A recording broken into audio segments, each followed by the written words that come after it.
Good morning class 8 students. आपको मैंने 15 chapter start करवाया था अनोखी कलाकृति।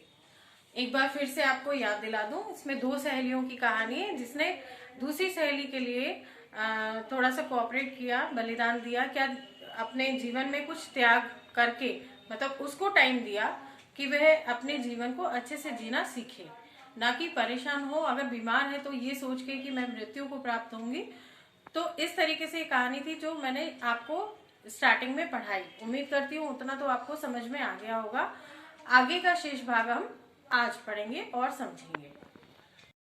बच्चों, हम लोग चैप्टर 15 पढ़ रहे थे, अनोखी कलाकृति।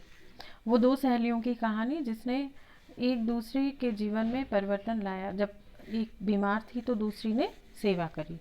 तो अब तो याद आ गया आपको। चलिए इसी को शुरू करते हैं। चुप रहो, ऐसी बेवकूफ़ी भरी बात मैंने आज तक नहीं सुनी। सुमेन ने झांसी के माथे पर हाथ रखते हुए कहा, बैल के पत्तों के गिरने का भला तुमसे क्या वास्ता। आज ही सुबह डॉक्टर ने बताया कि तुम्हारी हालत सुधर रही है और अगले सप्ताह तक तुम आराम से घूम फिर सकोगी।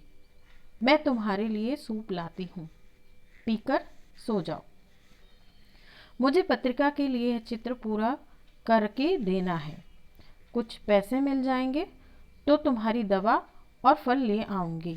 देखो बच्चों, उस सहेली का थिंकिंग जो था उसकी इतना पॉजिटिव था कि हर चीज़ को लेकर वो अपनी फ्रेंड को डांटती रहती थी और समझाती थी कि जो तुमने मन में एक गलत धारणा बनाई है कि तुम अब नहीं बचोगी, ये गलत है। तो और उसकी पूरी पूरी सेवा बहुत ईमानदारी से करती थी। सुमेन सूप लेने भीतर गई। जब वह लौटी तब भी झांसी बाहर ही देख रही थी। यह देखकर वह बोली, झांसी, बाहर देखना बंद करो और सूप पीकर सो जाओ। झांसी सो गई। सुमेन अपने चित्रों के लिए बहरमन को मॉडल बनने के लिए बुलाने गई। बहरमन उन्हीं के मकान के नीचे रहने वाला एक 60 वर्षीय चित्रकार था। वह अपने जीवन में कोई अनोखी कृति बनाना चाहता था, पर उसकी शुरुआत वह आज तक नहीं कर सका था। वह दूसरे कलाकारों के लिए मॉडल बनकर जीवन निर्वाह करता था। बहरमन सुमेन और झांसी को बेटियों की तरह चाहता था। जब सुमेन ने झांसी के पत्ते गिनने और निराशा की बात बताई तो वह गुस्से से बोला, पागल हो गई हो? ये लड़की पागल है। भला पत्ते गिरने से भी कोई मरा है? मेरे रहते हुए झांसी इस तरह से नहीं मर सकती। मैं एक दिन एक अनोखी कलाकृति बनाऊंगा और फिर हम सब मज़े से रहेंगे। बहरमन और सुमेन ऊपर पहुंचे। झांसी सो रही थी। बहरमन ने पर्दा हटाकर खिड़की से बाहर देखा। बाहर बर्फ गिर रही थी और तेज हवा चल रही थी। वह कुछ पल बाहर देखता रहा, फिर पर्दा डालकर मॉडल बनकर बैठ गया। सुमेन चित्र बनाने लगी। चित्र पूरा होने पर बहरमन चुपचाप चला गया। अगली सुबह जब सुमेन झांसी के पास आई तो उसकी आंखें खुली थीं। वह धीरे से बोली, सुमेन, पर्दा हटा दो। सुमेन ने लंबी सांस ली और धीरे धीरे पर्दा हटा दिया। बाहर अभी भी तेज बारिश और हवा थी। अंगूर की बेल पर एक पत्ता लटका हुआ था।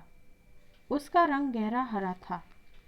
झांसी बोली, अरे, यह एक पत्ता अभी भी लटका हुआ है। मुझे लगा कि यह टूट चुका होगा और मैं आज ही मर जाऊंगी। सुमेन की आंखें भर आई। वह कुछ न बोली और बाहर चली गई। कुछ देर बाद झांसी ने सुमेन को आवाज़ लगाई। सुमेन आई तो वह बोली, सुमेन, देखो, वह पत्ता इतनी तेज हवा से भी नहीं टूटा। शायद यह मुझे कुछ सिखाना चाहता है। शायद मरने की इच्छा से अच्छा है हिम्मत से संघर्ष करना। सुमेन, मुझे लग रहा है कि हिम्मत हारकर मरने की इच्छा करना बुरी बात है। क्या तुम मेरे लिए थोड़ा सा गर्म दूध लाओगी? हाँ, अभी लाई। सुमेन खुशी खुशी भीतर दूध लाने चली गई। दोपहर में डॉक्टर झांसी को देखने आया। उसने बताया कि झांसी की हालत सचमुच बेहतर है। जाते जाते उसने बताया कि बहरमन को निमोनिया हो गया है। 2-3 दिन में झांसी काफ़ी अच्छी हो जाएगी। वह बैठी स्वेटर बुन रही थी कि चौकीदार ने आकर बताया कि बहरमन की अस्पताल में मृत्यु हो गई। सुमेन ने खिड़की से बाहर जमीन पर पड़े हरे रंग और वृक्ष को देखा। अंगूर की बेल का वह हरा पत्ता अभी भी हवा में झूम रहा था। असल में वह पत्ता न था, अपितु बहरमन द्वारा पिछली ठंडी रात में दीवार पर बनाई गई पत्ते की सजीव आकृति थी।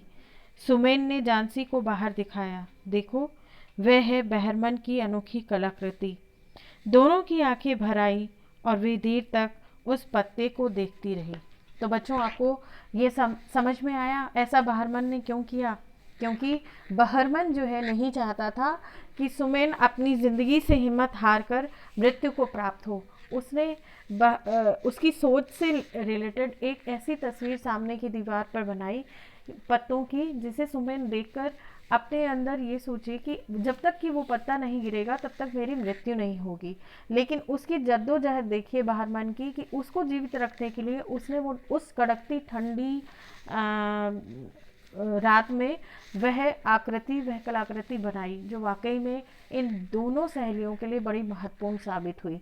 बहरमन तो खैर चला गया, उसको तो मृत्यु हो गई, ठंड से उसकी मृत्यु हो गई, लेकिन उसने सुमेन की जान, जो उसकी टेंडेंसी थी कि अब ये पत्ता जब लास्ट गिरेगा तो मैं मर जाऊंगी, उस टेंडेंसी को मतलब ख़त्म कर दिया एक तरीके से, और उसके जीवन में एक नई ज्योति, नया प्रकाश भर कर दिया। तो आशा करती हूँ बच्चों आपको भी ये चैप्टर समझ में आएगा। पाठ का जो मुख्य उद्देश्य है एक बार सुन लीजिए। प्रस्तुत पाठ का उद्देश्य पाठकों के मन में सच्ची मित्रता की भावना जागृत करना, सेवा भाव जगाना तथा दूसरों के लिए त्याग एवं बलिदान करने की भावना का विकास करना है। कहानी के उपरांत सुमेन एवं बहरमन के चरित्र पाठकों पर अमिट छाप छोड़ने में सक्षम होंगे। तो आशा करती हूँ बच्चों आपको पाठ समझ में आया होगा। थैंक यू बच्चों।